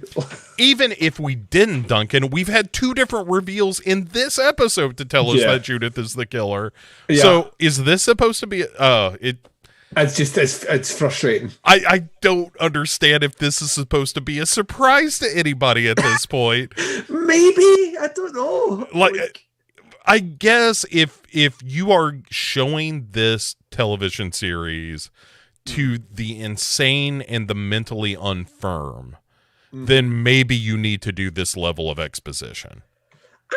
I just think maybe the TV show, I don't know what channel it played on when it played first time around. Maybe it's just relying on people not paying attention. You know, like that's how that Scream, you know, that's how that Scream TV show played on MTV so well, as it just played in the background. No one was watching it. Right. Like it's sort of like that Scrooge thing where Robert Mitchum wanted to have television programs for cats. With lots of mice and string and stuff. And it's that. It's like, hey, we know you're going to be on your phone for most of this. So I think that's it. Yeah, maybe so. Maybe so. Because you really would have had to had your head up your ass for the majority of the runtime of this season not to have come to the conclusion that we came to very early on. Yeah. Maybe it's unfair to Slasher season 2 that we were paying attention to it. Yeah, because like we said it before, like the early indication was a character who only spoke to one character, only really appeared to be in scenes with one character that didn't. Like that to me was when the warning signals went up, and now every time they've done it since, I've laser focused on just how ridiculous it is. Yeah. But at this stage now, you're right. This reveal is like it's all bells, whistles, dramatic music, and it's Judith, and I'm like, this is the least surprising thing you could have done. At this stage. Plus, what was the point of her dressing up to do the kill if she's going to do a reveal here? Other than it's just cold. You know, maybe that's it. But like, she's not finished. Now she's wearing her outfit. She needs to get back to setting up her grand finale goal, because there's a lot of things that have to go right for Judith for the end of this to work out. So, all right. So here's what happens, Duncan. So Peter gets back to the cabin. He finds Kira passed out because of the space heater, which he remembered from an episode or 2 ago. Yeah, and so he shuts it off, is calling out for Judith while he's dragging Kira out to the front porch. Yeah. Goes inside, and then we get another clue as to the identity of the killer, who we already know. You thought Kira, like in the previous episode, you thought like we knew there would be a shot where the letters would be discovered. Right? That's right. Yeah. But we assumed it was going to be Kira that was going to find these. Right. Not Kira, it's Peter. So. Right. And he finds a letter written from Owen to Judith when he's in prison. And it's this whole like flashback bit where he's like, listen, Mom, I really want you to get justice for me. Your son, love your little Wren, Owen. Yeah. And but Peter's... it does like literally say, kill them all, Mum, in the letter. And I'm like, I'm sure, once again, I'm not au fait with everything, but I'm sure when someone is like incarcerated for that, I think they can screen your letters before they go out. Yeah, I don't think they allow you to sit like Manson wasn't writing to the rest of the family that's like, hey, I've got a secret for you that I'm writing here in this letter that I'm sending from prison. If you could kill a couple of more celebrity wives, that would be awesome. Yeah, while I'm in here, it makes it look like someone else did it. Yeah, like wait a second, but yeah, it's just like but so this is the letter, right? And then all of a sudden, Peter has pieced it together. You know, I really think that maybe Judith is a little off her rocker. It gets even better, though, because we then get a flash to what Rennie saw when she picked out. Remember when she was looking at a picture of Owen? Mm-hmm. And then we see her look down and we actually see that Wren's mum was Judith. And I'm like, oh, fuck off. Come on. So Peter starts carrying Kira through the snowy woods on her own. But the only place that he knows contains a pagan shrine. Right, yeah, to this weird lighthouse in the middle of nowhere. He's the one that knows where that is. He's been there before, but he decides to walk past there. It doesn't make any sense. But of course, Judith, unsurprisingly, is there and pulls a gun on him and says, like, listen. He's got a gun! Take a shot, viewers and listeners, every time one of us shouts out, he's got a gun! And you'll be in the hospital. You'll be dead. Yeah. Like Mark Stroganoff. Dead as Mark Stroganoff, as we say, as the old saying goes. And yeah, and this is where she tells him, like, here's the deal. One of you lives, one of you dies. And which makes no sense. Right. Well, she's giving him, I suppose, the opportunity to save Kira's life. And then but, what happens if he doesn't? Right. What if he's just like, yeah, kill her. I'm good. Yeah. Are we good? Can I go now? He's going to let her go? I mean, this is like, it's stupid, but so we have to have the redemption of the character, Bo, which is why it's here.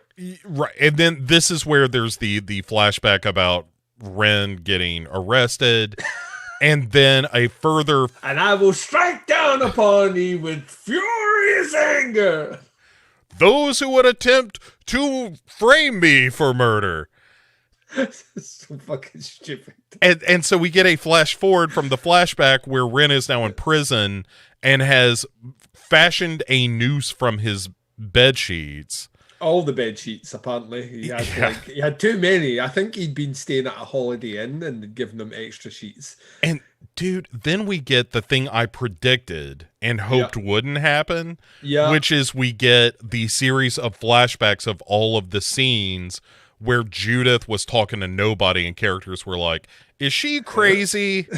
Huh? Yeah. And the murders and all of that stuff. And it was Judith all along. It's Judith all along. Much like Agatha. That's a Scarlet Witch bit. And sure enough, Judith, they cut back to her and she's like, wait a second, did I kill everybody? And she looks surprised. She looks a bit surprised and she's like, wait 1 second here. That bad guy? Right. And so she and Wren start arguing with each other. And it's all very silly, Duncan. It's terrible. Yeah. And Peter is like, listen, Judith, I'm really sorry about your son. How about we just get you some help? We keep Kira alive. And most importantly, I stay alive. Yes. And then Judith says, you know, it was 5 minutes before they found my son after he hung himself. You owe me those 5 minutes. And Peter's like, wait a second, really? Because it takes more than 5 minutes for someone to, yes, let's do this. Yeah. And so she has made a noose, and this is where, again, any attempt to insert like logic or reason into this story, because it does take a long time. Like when you hang someone, well, you have to drop from a great height, right? With you have a lot of force. Yeah, if you snap their neck, then it kills them almost instantly. But if you just are choking someone, that can take like 10-20 minutes sometimes. Yeah. But this show doesn't know that. I didn't do the research. It didn't use Google. Yeah, there's a real let me Google that for you kind of vibe to Slasher, where I'm like, you could have just searched this and you would have found out. Anyway, so then we get our final flashback to Talvinder's murder, where it turns out that Noah didn't finish the job either. It was ultimately Peter who killed Talvinder for realsies. Yeah. And so he grabs the noose that Judith has set up for him. And while he's kind of hemming and hawing about, this this hanging he's about to do, Judith aims the gun at Kira and is like, huh? You don't get in that noose. And he's like, all right, I'm going. And so he slips his head in, and then we get some flashes between Wren and Peter doing the same thing, one in the cell, one in the present. And then Peter takes the step off of this ledge and starts to choke as he hangs. And then he just kind of stops struggling after a minute. Yes. And Judith / Wren now seem satisfied. And there's a long shot of Wren hanging in his cell that we see through the doorway as we pull down the hallway of this prison. It is the artful shot of the episode. But like Aaron Martin was crying tears of joy, expecting an Emmy for this. Yeah. If Slasher gets an Emmy for anything other than most obvious killer, I don't think that's a real thing. It doesn't get an Emmy; it gets an enemy from me, though. I'm a fucking enemy of this season for life. Dipsy doodle, I like it. Ooh, but yeah, so like we get Kira waking up as snow is falling on her face in the fucking strange tower beside the.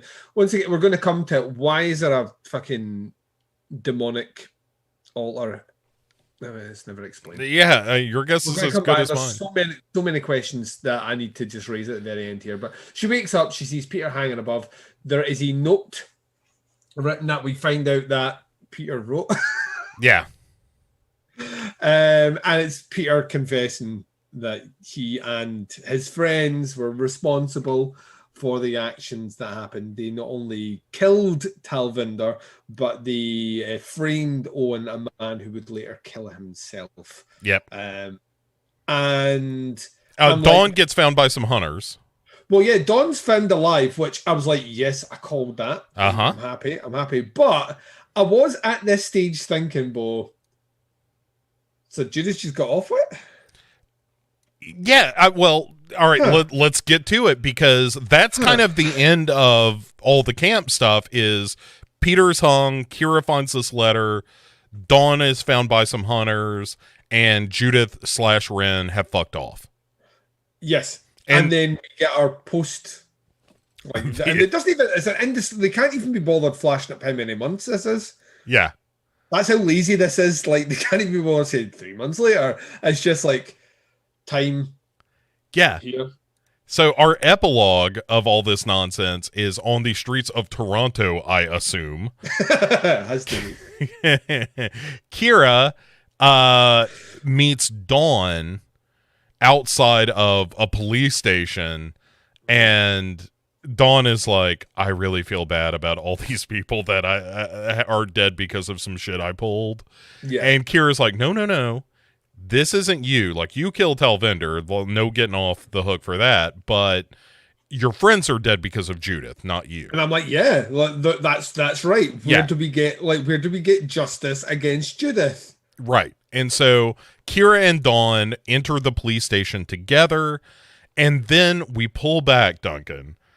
The balls on this, because the fucking balls. Like, multiple murderer. Must be on wanted posters everywhere, standing opposite the fucking main police station. Not in a disguise. Mm-hmm. Just dressed like herself. We turn to Judith, who is overseeing the events. But she's not alone, Bo, because this show fucking hates me.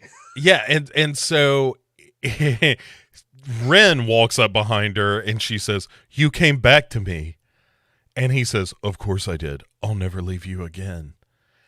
And then Judith says, "When Dawn gets out, will be waiting for her. And then they kiss. And then off they walk. Yep. Just out in the middle of the street.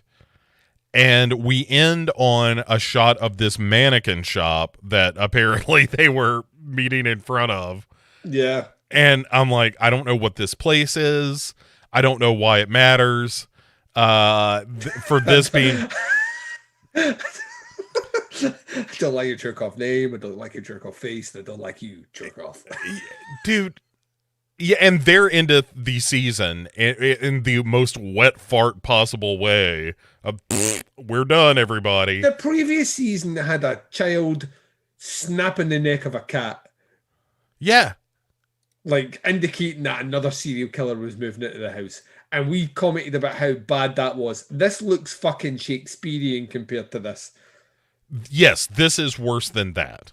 Yeah, because again, it's not like the guilty have been punished and, we can, I don't know, like, I just don't understand what the point is. There isn't any point. That's the problem.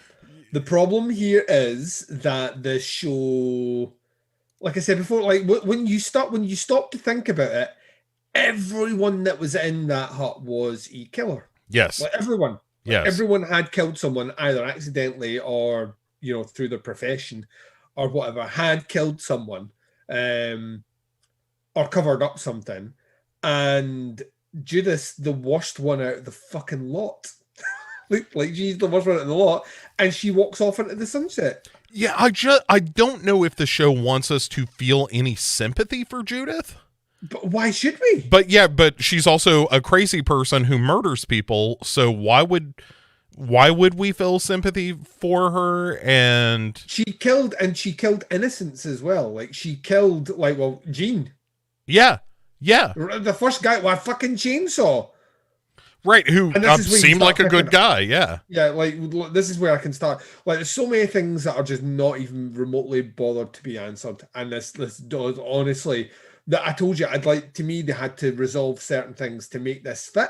Okay, let's hear it. What are your questions? Well, the biggest one that didn't fit is, like, Judith was on that hilltop for a long time. Mm-hmm. How did she ever know they were going to come back?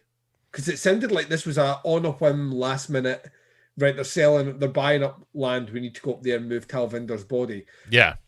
Right. So she was just up. She was just up. She decided to memorialize her son by moving. And she didn't. Did she know who they were? That's my theory. So here's my pet theory, and none of this is explained. This is just me doing some, DBCC fan fiction. Which is, and I think I may have mentioned this on a previous episode, that the idea in my head, broken as it is that she went up there to be close to where Owen was last alive. Where Owen was most happy? Yeah, I don't know what we're doing here. But also that she realized once she was there that when these kids showed up, like, that's what drove her over the edge. How did she find Talvinder's body? I don't know. I don't have an answer for that, Duncan. This is what I mean, like see if you sit back and think about it for 2 seconds, none of it makes sense. Yeah. Like, none of it makes sense. Because she would have, like, the letter said, like, she's so consumed by the grief of what happened to her son that she decides to do what the letter tells her to do, but she just decides to go off the grid for a couple of years and fuck around. It doesn't make it, like, that doesn't make sense. The altar that she had set up with our mannequin son, I imagine that must have been from the mannequin shop, maybe. Is just like hanging because he hung himself with this fucking satanic altar that's there for no reason. It doesn't add, like, it didn't have like body parts of everyone she killed, or like so, like, why is that there? It's never explained. Nope. How did she get off the fucking hill? Like, how did she get away? Like, she should never have got away. Like, how did Kira get out?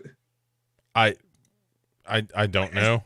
Like, it doesn't give you any of the things that I want, any of the things that I feel like we could have spent a bit of time sorting out. It doesn't give us any of that. It doesn't. It legitimately does not bother to explain really anything that of merit, which even your worst slasher movies try and explain, usually poorly, usually very poorly, but they try and explain. Like even movies like the aforementioned Urban Legend goes down the road of, well, the person that died in that crash was my brother or whatever, was my boyfriend, and then I went to the same school as you to do this. It's all explained that way. No, they don't even try here. So when she fucks off into the sunset at the end, under the assumption that she's just going to wait around for 5 years, 10 years, or whatever until Dawn gets off with murder, they're going to be waiting for her.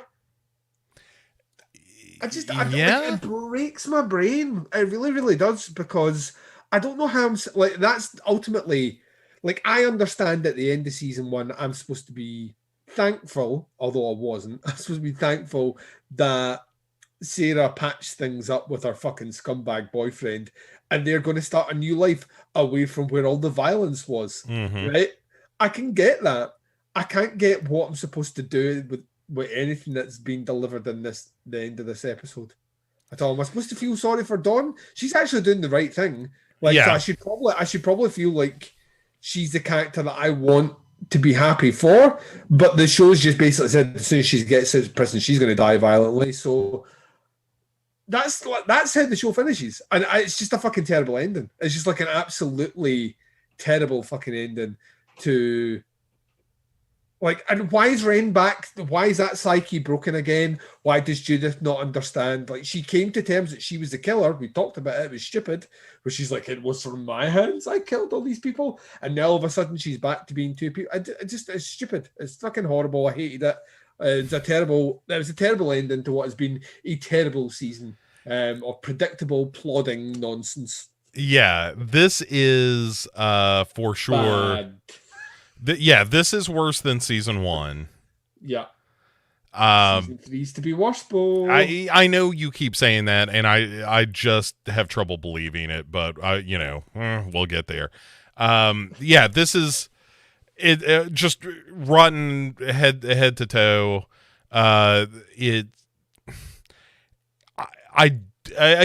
just come to the end of this thing, and I don't know what I'm supposed to take away from it other than this answers the question, what if Friday the 13th, only dumber? Yes. And that's kind of it. It's like, what would happen if someone took the idea and premise of I Know What You Did Last Summer as a concept, mm-hmm. and then put it in the world of Friday the 13th, which is the first movie, and then not give you the cool ending. Yeah. It's a terrible season of television. Yeah. And I can't. It's been fun to talk about, right? Say that. Yeah, it has been mostly because of us calling it from the cheap seats and being like, oh, here's what's going on, and then the show never diverging from our early predictions. The fun has been the silly voices, the alternate timelines, and all the rest that we've had to insert in that, which I know we do in every TV show that we cover, right? We were doing that in Twin Peaks, the difference being it's motherfucking Twin Peaks. Yeah. You know what I mean? We are watching it. How do you fuck up something? There are hundreds of slasher movies out there. How do you fuck this up so bad?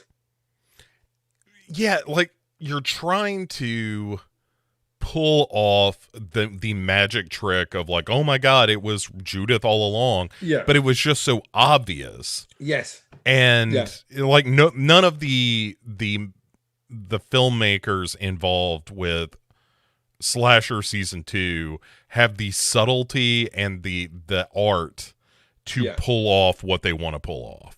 It's just really kind of low. It's lowbrow and trashy, but not in a enjoyable way. Yeah. Because I like me some trashy TV. You know what I mean? I like sometimes being able to, like you say, call it from the cheap seats, but on some level, the journey to that reveal is kind of fun and, you know, quirky and twisted. So we get to, and like, I'm not one of these guys where if I call the ending to a movie or a TV show, like 2 episodes in, that spoils it for me. Mm-hmm. I wanted to see the journey to get to that reveal, and it just feels pedestrian all the way through. The thing is, at its core, there is a really cool, kind of interesting idea about vengeance and redemption set on isolated landscape in the fucking snow. All the things that, as horror fans, we want. With this the kind of a poor, sad individual who took the fall for something he shouldn't, and these people coming to terms with it. But the only character, and I'm glad that she survived, the only character at all in the entire show that was 3-dimensionally crafted was Dawn. Yeah. And yeah, I mean, you're right, but also we don't spend nearly enough time with her for her to become a real heroine. Exactly. You know, it just gets everything wrong. Yeah. She isn't by the end. I mean, she's turning herself in, which is, it's not even a heroic thing to do. It's the right thing to do. Yeah. And poor Kira sleeps through the ending.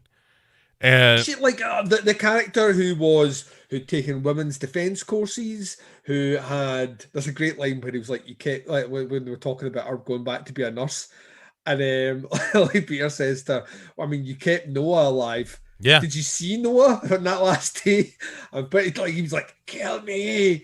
And she's like, what, save you? Okay then. Let's peel off some more skin. Yeah. Prolong your pain. You got it. It's just that I don't know. I don't know what I expected from the last episode. Probably not a lot. But I think the fact that I think the last straw, and I can take it no more, Bo, was the fact it took 25 minutes and a 45-minute episode to kind of conflate the first reveal of, like you were saying, the kind of Return of the King, the first of 3 reveals that Judith is finally coming to terms that 1, she's the killer, and 2, the audience should know that. I think that's when I was like, they don't really care. Yeah. You know what I mean? They don't really care. And if they don't really care, I mean, it makes it incredibly difficult. Not impossible, but it makes it incredibly difficult for me to care. And yeah, I don't know. This is worse than season 1, which surprises me, because as soon as I finished this last night, I went right online. Because like I genuinely, both me and Bo have went through the entire season, episode by episode, not reading anything to do with it online. So I didn't know anything that was happening. So the end, as you can hear it, my reaction shocked me over how stupid it actually was. But I did the deep dive on the reviews. Critically speaking, and review-wise, this is rated higher than Slasher Season 1, which just blows my fucking mind. Yeah, that's just incorrect. It's wrong. It's just wrong. I mean, not to say that Season 1 is a good season of television, but it's at least more surprising, I guess. It's a slasher TV show. Yeah. You know what I mean? It did what it said on the tin. It was a guy who, it was using the deadly sins, but it was a like mass executioner killer going around slashing up people who had sinned in the town, right? And this one here, it's just a kind of a horrible amalgam of just like bad kind of cliches, bad tropes, and rehashed ideas from infinitely better subject matter. Yeah. Like everything we're comparing it to is head and shoulders, light years better than what this is. So, and you don't want to do that. If you're going to borrow an idea from something, you kind of want to put your own stamp on it, and this one doesn't at all. Yeah, it's a bad season. All right, well, Duncan, here's what we've got coming up. Oh, tell me it's good. So, next episode in 2 weeks. Yeah. We will not be live. It will in fact be a pre-recorded episode so that I can do the editing necessary for our next look at the next album in the Duran Duran filmography, which in this case is Rio. Yes. So we will be examining the album Rio. You can join us here in 2 weeks for that. And then a month from now, 4 weeks from now, we will be beginning Slasher Season 3, Episode 1. And in the interest of full disclosure, I said to you, you know, we could just skip season 3 and go straight to season 4, which has David Cronenberg at least. And you were like, no. We are completists. We are going to do this right. Yeah. And so we are going to do Slasher season 3. The reason I point this out is so that on episode 3 or 4, when you say, this is terrible, then I can say, we had an out. We could have done this differently. We have had that option whilst watching many bad things. We've always had the ability to pull the ripcord and eject out. I think we owe it to our listeners to get right through season 3 and get to that season 4. It does mean another 16 weeks. I think by my reckoning, we'll be finishing Slasher season 3 about the end of the year. Which means we are kicking off a brand new year of DBCC with season 4 of Slasher, which has David Cronenberg.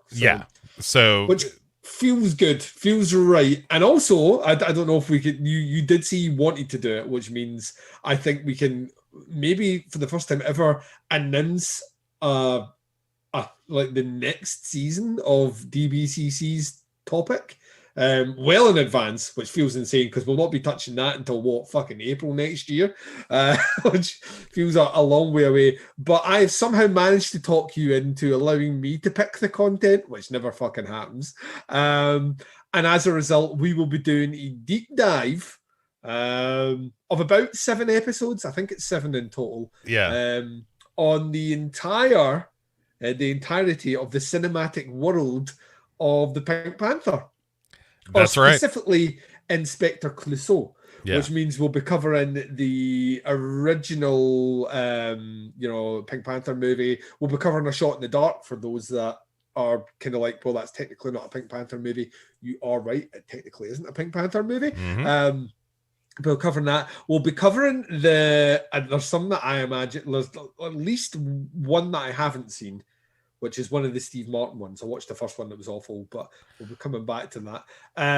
But we'll be doing the American one that they did. Where Clouseau was replaced by an American actor. That didn't turn out well. And we'll also be doing the one where Clouseau is, the guy that played Clouseau, Peter Sellers, the late great Peter Sellers, was dead, and they retconned him into a movie. And the one where they had a son. So that's Roberto Benigni, I think. Yes, he's fucking great as well. He's really, really, really good. He's a lot better than Steve Martin. What's funny is you have a lot of affection for the Pink Panther films, and this blows my mind that you don't. And I've only ever seen the original Pink Panther, and I was like, it's not for me. He's a side character in that as well, so he's not even the main character. So I can't wait. Like the joy that we will have watching Peter Sellers interact on screen with Herbert Lom is going to be a pure joy. Herbert Lom is almost as good as Peter Sellers in those movies. He's like that fucking close, and that is saying a lot because Peter Sellers is a comedic fucking genius. And Herbert Lom is just behind him as in Chief Inspector Dreyfus, who in one of those movies goes full Bond villain and tries to destroy the world. Okay. What is the world? And what is the price of the world and all its people in comparison to one little man, Clouseau? Give me Clouseau. I have no idea what you're talking about. So I'm excited about this. Because I have no reverence at all for the Pink Panther movies. It could be a thing where suddenly I discover that I really like a bunch of movies, or it could be maybe more entertainingly a situation where you were constantly delighted, and I'm just like, I don't think any of this is funny. It's weird because I grew up on them. So these are movies. The only thing that's given me kind of worry about them is that I've mentioned before, I'm not a fan of them all, but I am a fan of the James Bond movies. And the reason I am is I grew up with James Bond. They were on the TV in the UK like every Easter, every Christmas. They would play them on loop. You would get like a Bond season. So I've grown up with James Bond as an integral part of my like filmic watching as a kid. I like I say, I don't like. I like about 50% of the Bond movies. I don't like them all. And like Pink Panther is the same for me. I like my like I have distinct memories of watching them as a kid with my granddad and howling with laughter as he howled with laughter beside me. So I'm genuinely curious because they are the most base level simplistic comedy, which I know you do really like. So I'm just hoping that they hit you just right. Yeah, I mean, I haven't seen a Pink Panther movie in 25 years, so holy shit, man. So be good. Yeah, be good. that's what you have to look forward to here, listeners and viewers. And so it's a short run. It'll run about the same length of time as each season of Slasher for us, and then we will pick something else to do. Well, there's plenty out there that we can turn our hat to. So, and if you have some ideas for what you want to hear after all the Slasher stuff and the Pink Panther stuff, keep it to yourself. No. You can drop me a line at legionpodcasts.com if you have a recommendation, or just hit me up over at Legion Podcasts on Twitter or Facebook or Instagram. Any of those will work. And last question: if they do a Slasher season 5, do we come back and do it? Are we now committed to doing Slasher moving forward? Let's not commit to anything just yet. Let's see how 3 and 4 go, because it may be a thing where we're done. We are out. Yeah, like you brought David Cronenberg into the mix and you still fucked it up. So we're not. I don't want to commit to that yet. That's like dating somebody with a new baby. Let's take this slow. Let's see how this all works out. Let's not adopt anything right away. You know what that's like, Duncan. Oh, of course, yeah. So, Duncan, yes. If people wanted to hear more out of you and your ludicrous schemes, where would they do such a thing? Well, there's loads of exciting things happening right now. The summer series has officially kicked off since the last time we recorded. So by the time this episode drops, the first 3 of those will be out. So 2010, 2011, and the over 7-hour long 2012 episode will be available for you guys to check out. Bo Ransdell does appear in that season. He will make his first appearance on 2014. So we will probably be recording our Rio episode, or the Rio episode will be dropping by the time that one is out. Yeah. So please check that out, because that season, a lot of blood, sweat, tears, and fun. So much fun conversation happening with that series. So it's underway. Will be running right through until the end of September. And while I'm promoting things that Bo's involved with, please check out that Opera Omni episode that we just dropped on the Curious Case of Benjamin Button, where we spend about the first 45 minutes just giggling and comparing it to other movies in delightfully absurd and often entertaining ways. And we're kind of close to closing that out now. We only have, I think 3 movies left. 4? Yeah, movies left 3 or 4. It's we've got Social Network, Gone Girl, Mank, and Girl with the Dragon Tattoo. Girl with the Dragon Tattoo. Yeah. So we have 4 movies left to do. So so we're kind of rounding out that as well. But yeah, the conversations over there always a blast. You can check out all those things on tputscast.com, and for the main show, Podcast Under the Stairs. Wherever you listen to podcasts, just type in Podcast Under the Stairs. Well done. And of course, you can find this program and lots more over at legionpodcasts.com. From myself and a number of other very talented podcast creators. And so join us over there if you're so inclined. You can also hop over on the Patreon. It's only a couple of bucks. We don't ask too much out of you. And there's a lot of exclusive and early access content on the Patreon these days. So a lot of stuff for a couple of bucks a month. And it helps us, keep the lights on. We pay for all the server costs. It's one thing I often point out, Duncan, is that we do not use a mainstream podcatcher as our host. we host all the stuff our own selves, and so we have a little more control over it. And that ain't free. It turns out that people want money for goods and services. Yeah. So kind of stupid capitalism. But thanks to our patrons, we can pay for that, as well as a bunch more stuff, and hopefully are bringing you the kind of entertainment that's worth a couple of bucks every 30 days or so. So at any rate, that's enough out of me and enough out of you, quite frankly, Duncan. So the only thing left to do is to thank everyone for watching and listening, and to say to my pal Duncan, say goodnight, Duncan. To say to my pal Duncan, good night, Duncan. you screwed it up. You screwed it up. You screwed it up. You said, I copied you. All right, bye, everybody. It's authentic. Listen back. Listen to release the documents. Release the transcript. Yeah, # release the Snyder Cut. All right.